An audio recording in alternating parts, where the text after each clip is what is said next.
Namaskar and welcome to the online learning platform of Shri A.K. Doshi Mahila College, Jamnagar. Myself, Dhruvika Kanabar, presenting the lecture of Financial Management. નાણાકીય સંચાલન unit 4માં આપણે નવા નાણાકીય સાધનો વિશે વાત કરી રહ્યા હતા, જેમાં આપણે લાસ્ટ સેશનમાં યુરો ઇશ્યુઝ વિશે વાત કરી કે યુરો ઇશ્યુઝ શું છે, કઈ રીતે યુરો ઇશ્યુઝ દ્વારા બિન નિવાસી ભારતીય એટલે કે નોન રેસિડેન્ટ ઇન્ડિયન NRI પાસેથી ફંડ પ્રાપ્ત કરવામાં આવે છે. અને એવા યુરો ઇશ્યુઝના અમુક પ્રકારો છે, જેમાંના આપણે ફર્સ્ટ પ્રકાર foreign currency convertible bonds FCCBS એના વિશે આપણે ઓલરેડી અગાઉના સેશનમાં વાત કરી લીધી છે. હવે આપણે યુરો ઇશ્યુઝનો બીજો સોર્સ એટલે કે યુરોપિયન ડિપોઝિટરી રિસીટ્સ EDR એના વિશે વાત કરવાના છીએ. EDR યુરોપિયન ડિપોઝિટરી રિસીટ પણ બિન નિવાસી ભારતીય રોકાણકારો પાસે નાણાં ભંડોળ પ્રાપ્ત કરવા માટે થાપણ રસીદ સ્વરૂપનું એક નાણાં સાધન છે. અહીંયા પણ NRI પાસેથી ફંડ પ્રાપ્ત કરવામાં આવે છે યુરોપિયન ડિપોઝિટરી રિસીટ EDR દ્વારા, જેમાં ઇક્વિટી શેરના બદલામાં રોકાણકાર થાપણો આપે છે. UK સહિતના યુરોપિયન બજારમાં એનું માર્કેટિંગ થાય છે અને યુરોપિયન ડિપોઝિટરી રિસીટ એ ગ્લોબલ ડિપોઝિટરી રિસીટ જેવું જ સાધન છે, નાણાં સાધન છે. ગ્લોબલ ડિપોઝિટરી રિસીટ આપણે હવે નેક્સ્ટ ડિસ્કસ કરવાના છીએ after this. Global depository receipt Europe અને અમેરિકા બંને જગ્યાએ વેચાય છે, જ્યારે યુરોપિયન ડિપોઝિટરી રિસીટ્સ ફક્ત યુરોપમાં વેચાય છે. આ ડિફરન્સ છે બંને વચ્ચે. ઇરિગેશન સિસ્ટમ એ પ્રથમ ભારતીય કંપની છે જેણે યુરોપિયન ડિપોઝિટરી રિસીટ્સ EDR દ્વારા 1994માં એટલે કે 1994માં પ્રથમ $30 મિલિયન મેળવેલા છે. તો આ છે યુરોપિયન ડિપોઝિટરી રિસીટ્સ કે જેના દ્વારા બિન નિવાસી ભારતીય રોકાણકાર પાસે નાણાં ભંડોળ પ્રાપ્ત કરવામાં આવે છે અને યુરોપિયન ડિપોઝિટરી રિસીટ જે છે એ યુરોપમાં વેચવામાં આવે છે. એના પછી આપણે ડિસ્કસ કરીશું global depository receipts. Global depository receipt એટલે કે GDR તરીકે એ વધારે ઓળખાય છે. GDR ડોલરના સ્વરૂપમાં નાણાં ભંડોળ પ્રાપ્ત કરવાનું યુરોપિયન ડિપોઝિટરી EDR જેવું જ એક નાણાં સાધન છે. ગ્લોબલ ડિપોઝિટરી રિસીટ્સની નોંધણી યુરોપ અને અમેરિકા બંને બજારમાં કરવામાં આવે છે. બંનેના શેર બજારમાં, શેર માર્કેટમાં એનું રજિસ્ટ્રેશન લિસ્ટિંગ કરવામાં આવે છે GDRનું યુરોપ અને અમેરિકામાં. ગ્લોબલ ડિપોઝિટરી રિસીટ્સમાં રોકાણકારોને થાપણો સામે ચોક્કસ સંખ્યામાં ઇક્વિટી શેર આપવામાં આવે છે. ગ્લોબલ ડિપોઝિટરી રિસીટ્સ એટલે કે GDR ડોલરમાં કિંમત દર્શાવે છે, જ્યારે ઇક્વિટીની કિંમત રૂપિયામાં મુદ્રિત થયેલી હોય છે. ડિપોઝિટરીના માધ્યમથી આ ઇસ્યુ બહાર પાડવામાં આવે છે અને ડિપોઝિટરી દ્વારા જ ઇસ્યુની નોંધણી થાય છે. ઇક્વિટી ધારક કસ્ટોડિયનની બીજા મધ્યસ્થી તરીકે ડિપોઝિટર સાથે મળી અને ગ્લોબલ ડિપોઝિટરી રિસીટ્સ માટે કાર્ય કરે છે. GDR એટલે કે ગ્લોબલ ડિપોઝિટરી રિસીટ્સ બહાર પાડનાર કંપનીના શેર દ્વારા ગ્લોબલ ડિપોઝિટરી રિસીટ્સ ઓળખાય છે. કંપની બુકમાં એને દાખલ કરવામાં આવતી નથી. તો આ રીતે બિન નિવાસી ભારતીયો પાસેથી એટલે કે નોન રેસિડેન્ટ ઇન્ડિયન્સ પાસેથી નાણાં પ્રાપ્ત કરવા માટેના આ બંને પ્રકારના ઇશ્યુઝ જે છે એ બહુ જ પ્રખ્યાત છે કે જેના દ્વારા નોન રેસિડેન્ટ ઇન્ડિયન પાસેથી પણ થાપણો એકઠી કરવામાં આવે છે.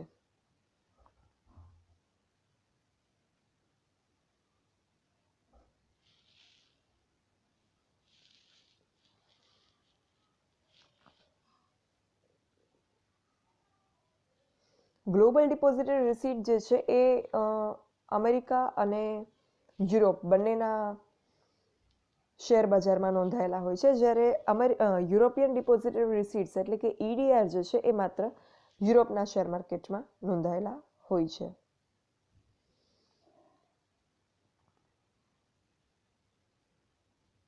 GDR જે છે એને ડોલરમાં એની કિંમત આંકવામાં આવે છે, એટલે ડિવિડન્ડ અને વ્યાજની ચૂકવણી પણ ડોલરમાં જ કરવામાં આવે છે એના ઉપર. અને GDR દ્વારા વાટાઘાટો કરી શકાય છે. GDR પર વિદેશી રોકાણો પર ચોક્કસ પ્રતિબંધો લાગુ નથી. GDR એ સિક્યોરિટીઝ જેટલા જ પ્રવાહી હોય છે. વિવિધ ભંડોળ જેવા કે મ્યુચ્યુઅલ ફંડ્સ, પેન્શન ફંડ્સ વગેરે સ્થાનિક બજાર સિવાય અન્ય આંતરરાષ્ટ્રીય બજારમાં સિક્યોરિટી ખરીદવા માટે અવરોધો અનુભવે છે, પણ GDRમાં આવું નથી. સામાન્ય રીતે જીડીઆરની કિંમત જે છે એ સ્થાનિક બજારમાં ડિસ્કાઉન્ટ ઉપર કરવામાં આવે છે અને આપણા દેશમાં આંતરરાષ્ટ્રીય રોકાણકારો માટે જે છે એ પ્રકારનું વ્યવસ્થા નથી અને જીડીઆર ઇસ્યુ દ્વારા તાત્કાલિક આવક શક્ય નથી.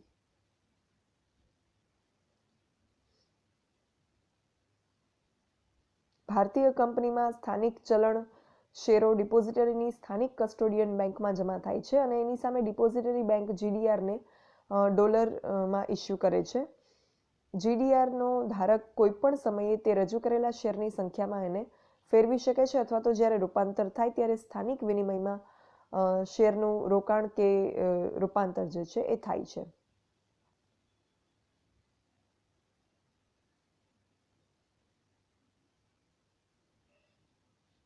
અને વ્યવહારિક રીતે જીડીઆર માટે કોઈ લોકિન પીરિયડ નથી કે કોઈ અવધિ નથી. કોઈ પણ રોકાણકાર જે છે એ કોઈ પણ સમયે આ જીડીઆર રદ કરી શકે છે, પણ જીડીઆરના બિન રહેવાસી ધારકો એટલે કે નોન રેસિડેન્ટ ઇન્ડિયન એનઆરઆઈએ જે જીડીઆર લીધેલા હોય એ ઓવરસીઝ ડિપોઝિટરી બેંકને જીડીઆરને રિડીમ કરવા માટે કહી શકે છે. અમુક સંજોગોમાં વિદેશી ડિપોઝિટરી બેંક સ્થાનિક કસ્ટોડિયન બેંકને જીડીઆર રદ કરવા અને બિન નિવાસી રોકાણકારોની તરફેણમાં અનુરૂપ અંતર્ગત શેર મેળવવા માટે વિનંતી કરશે અને બોમ્બે સ્ટોક એક્સચેન્જમાં પ્રવર્તતા ઇસ્યુ કરનાર કંપનીના સામાન્ય શેરની કિંમત અથવા તે પાકતી તારીખે સ્ટોક એક્સચેન્જ શેરના સંપાદનની કિંમત તરીકે લેવામાં આવશે. એવી જ રીતે જ્યારે જીડીઆરનું વિમોચન અંતર્ગત શેરમાં કરવામાં આવે ત્યારે ઓવરસીઝ ડિપોઝિટરી બેંક તેના રેકોર્ડ્સ અને જરૂરી માહિતીની નકલ સાથે ડોમેસ્ટિક કસ્ટોડિયન બેંકને પણ વિનંતી કરશે.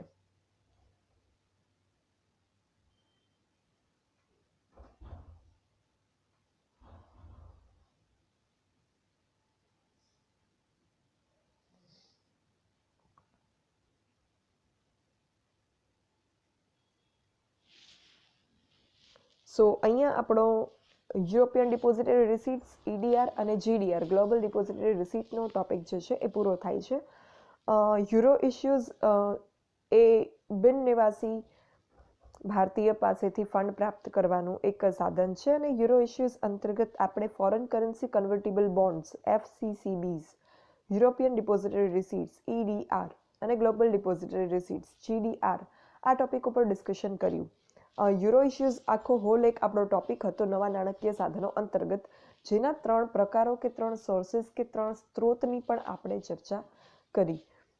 યુરો ઇશ્યુઝ વિશેના તમારે ફિગરેટિવ ડેટા જોવા હોય just for the sec of information, માત્ર માહિતી અને જ્ઞાન માટે, તો તમે એક ટેબલ તમારી બુકમાં આપેલું છે, એ ટેબલ તમે રેફર કરી શકો છો કે તમને ખ્યાલ આવે કે અમુક વર્ષો દરમિયાનના યુરો ઇશ્યુઝના બાય ઇન્ડિયન કંપનીઝના ડેટા જે છે એ કેવા હતા અને કેટલા યુરો ઇશ્યુઝ જે છે એ રેઝ કરવામાં આવ્યા હતા કે મેળવવામાં આવ્યા હતા બાય ઇન્ડિયન કંપનીઝ, ભારતીય કંપનીઓ દ્વારા. એ માહિતી તમને જે છે એ ફક્ત જ્ઞાન માટે, નોલેજ માટે મેળવવી હોય તો you can refer the table given in your reference book. Fine. તો અહીંયા નવા નાણાકીય સાધનો અંતર્ગત આપણે અમુક નાણાકીય સાધનોની ચર્ચા જે છે એ ઓલરેડી પૂર્ણ કરી લીધી, જ્યારે અમુક ચર્ચા આપણે હજુ કરવાની બાકી છે. Commercial paper, securitization of debt, certificate of deposit, secured premium notes with detachable warrants, non convertible debentures with detachable warrants, zero coupon bonds, zero interest, deep discount bonds, double option bonds, stock invest and euro issues. આ બધું discussion આપણે પૂરું કરી લીધું છે અને હવે આપણે ડેરિવેટિવ્સ વિશે ડિસ્કશન કરવાનું બાકી છે અને અમુક ડેરિવેટિવ્સના ટાઈપ્સ છે એના વિશેનું પણ ડિસ્કશન કરવાનું બાકી છે, which we will do in our next sessions. Thank you. That's all for this session. જો કોઈને કંઈ ડાઉટ કે ક્વેરી હોય, you can write me on this dvk.dhruvika@gmail.com. Thank you.